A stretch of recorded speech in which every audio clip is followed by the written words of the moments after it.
Et centralt spor handler om klimakompasset. Vi ser et stort potentiale i en løsning, hvor virksomheder med samtykke automatisk kan dele deres klimakompasdata med vores DU-data. Det vil give virksomhederne en langt mere sammenhængende og effektiv arbejdsgang. Og på længere sigt kan DU-data også fungere som en udvidelse af klimakompasset, så virksomhederne både kan beregne deres klimaaftryk, få visualiseringer, anbefalinger og kontekst i samme workflow.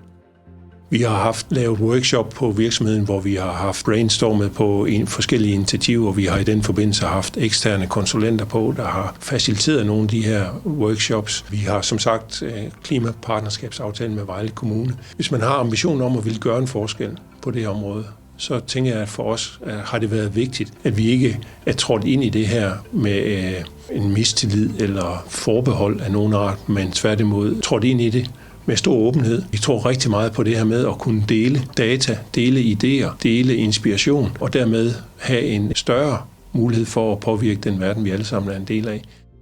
Det er en stor fordel at kunne deltage i nogle fælles events og fælles netværk, hvor vi kan dele viden med hinanden og kan fortælle lidt om, hvordan vi arbejder, og vi kan optimere vores samarbejder på den måde. Det giver sådan ligesom en fælles bevidsthed om, hvordan processerne kan blive bedre. Og på den måde er videndeling her meget vigtigt.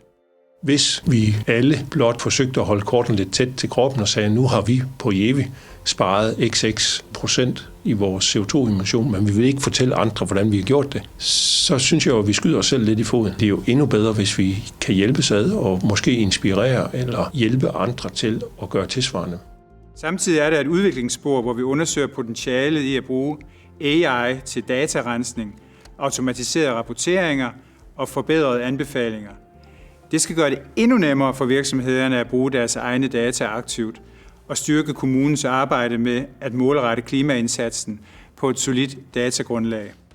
Hvis vi ganger det op med alle de virksomheder, som forhåbentligvis bliver en del af det her, og dermed en interesse og en nysgerrighed på at hjælpes ad, så er jeg helt sikker på, at det i langt højere grad kan have en effekt.